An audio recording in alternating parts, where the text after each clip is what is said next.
is the fourth stage of the day, and I'll tell you what, it's got a bit of everything. A dry creek crossing and also one that's a little bit wet. Now the deal is they've got to come to there, undo that bunting, drive through and then close it again. It'll be interesting to see how many competitors are wearing budgie smugglers. Car 1 is on the start line, about to start. Let's just head back over to Ross. Now before they go for a swim over there, check out this. I tell you what, most people couldn't walk down here. First car on this 2 kilometre loop is car 1, BMS Racing, as they waddle their way down over this very, very rough creek crossing. And as they set up, he's going to get up. Oh, and high and let him fly. But he's taken the bunting out. But there's a major drama here. They've taken the bunting out, so there's a penalty. The co-driver is looking around now. Where is he going to tow from? He's going to do a 90-degree pull here. If he's not careful, he's going to winch the pole down and take the bunting out again. I don't know whether he's aware of that. And there goes the bunting. There's the bunting all over for the bunting. No, it's still hanging in there. He's done the business. He's up. Right. I can't. I've got to be put it in your side. Having a look, there's instructions from the driver. The old co-driver's having a bit of a puff. But that was a good winch and a good approach to that particular winch point. There's more. Oh! Oh! How many penalties he got there? Oh, he has closed the gate, but I think the horse is bolted. Okay, so we're back over at the start of this stage, the mud stage, and we've got another competitor about to get underway. Next truck through is Steve Bloomfield, Shane Nielsen in the Redbeard Racing, car number 15. As he comes up to the compulsory winch. Now this is a 2-line winch. That what means they've got to actually select a tree, put a strap around it, run the rope through, have a shackle, then find another tree to winch off, which the first one did, of course. Now is he going to hit it like the last one? Oh yes, he did. Nicely positioned. So he's going now out over to the tree that will have the shackle around it. Also, it's protected, of course, with strapping. There's the pulley going on. Now he's got to make his way over to the main anchor tree. Clear winching. Hopefully the winch can pull it up. Oh, how about that? Up we go, Joe. Oh, wheel spinning. How are we going to attack the water? Flat out. Getting a towel and some shampoo out, ready for a little swim. Now he's got the bunting on the front and he got through there. Now through the creek crossing, down we go and through, close the gate. Yeah, important to close that gate and get back in the car as quickly as possible as we go across the finish line. Probably not the fastest run, but a good run. Yeah, definitely a good run, and we have a great gathering of spectators here as we head back over to the start. Now the deal is, as soon as they've been given the starting orders and 3, 2, 1 go, which they have done, the co-driver decides that he will get out and run back to the winch area while the driver speeds off. Car 13, Horney Racing, Mitchell Horn, Regan Case, as they have a Sunday drive down through the very smooth creek and up to the jump up. Good effort there from Mitchell, got the car right up, nearly got over, but of course it's a compulsory winch. Is he going to get round? Like, he's in tight there at the moment. He's got to come back. He's going to take the bunting. On the inside, you can see the inside there. Oh, inside's going to take. Oh, he's taken the bunting out. Penalty there, but oh! Up and out. Good run through there. There he goes, and he's forgotten to do the gate. He's forgotten to do the gate up. There's a penalty. No, there he goes. There's a penalty for bunting, and there's also a penalty for not actually closing the gate.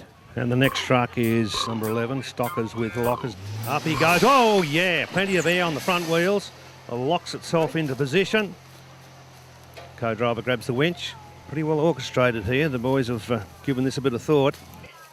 And we're waiting for the co-driver to put the shackle on and then connect up the pulley. Now this would be a good time to do an oil change if you required to do an oil change on the engine or differential. Here we go. Coming up to winch pressure. Yeah. Oh, look out. Yeah, clawing at the ground and it's pulled up. Now there's a drama. We have got cable over, but it's dropped off, so no penalty at this stage. This is interesting. This is a different strategy to all the other crews. They haven't opened the gate. He's going to leave the gate opening until the last minute. He's guiding him down through the water. But he's going to get him through. He needs to get out of there or he'll get run over very shortly. Ducking and diving here to get into the right position. The bunting hasn't come down. He's going to enter the water and give it to a very... Oh, no, he's gone over the bunting after all that. Oh, there we go. Oh, that was a big one, and away it went. And what a good effort there, and all that, and they still managed to take the bunting out.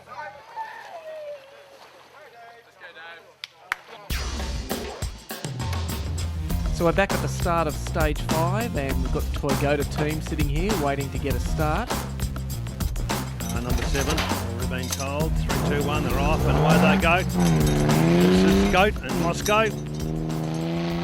Moscow's going down to set up the winch, while Goat's going to have a big blast around the top end of the circuit there, off into the scrub, before they come down towards us and go into the steep creek crossing, and then they've actually got to go along the creek before they do the jump up. With Moscow, the co-driver, unhooking the gate. Now he's done the top loop, he's coming back down the track. He turns right here before he dives into the creek. Now, Ross, you mentioned the steepness of the creek crossing and getting down into it. It's a wonder more of these competitors aren't actually getting stuck in this part of the course.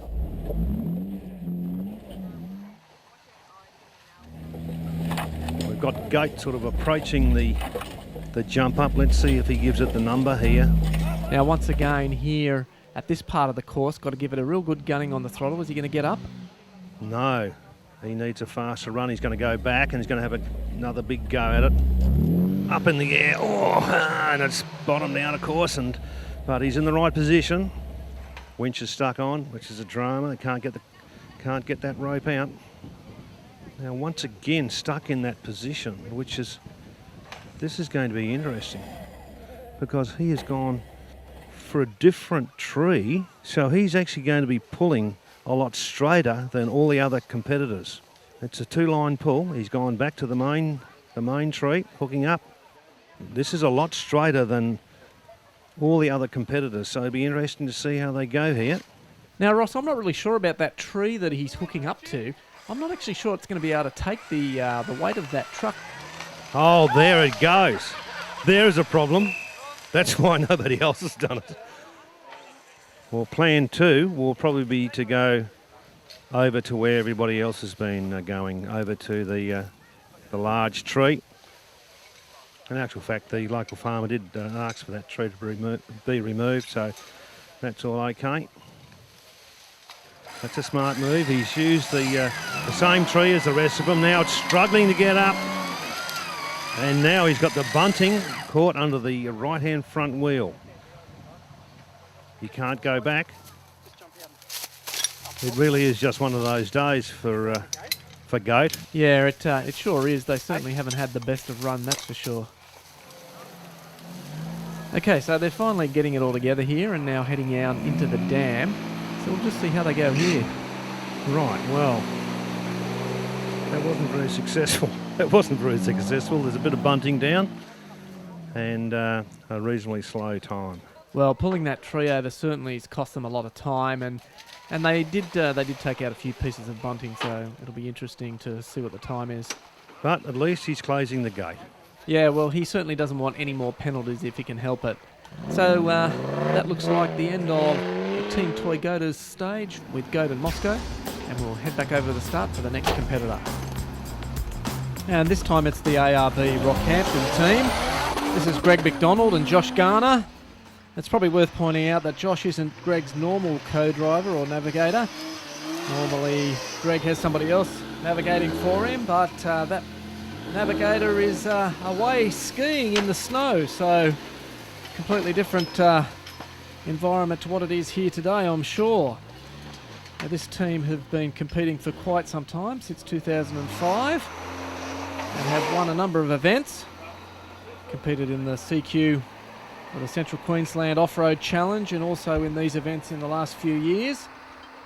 As Josh sets up the winch for the winch, and the spool starts to wind her in.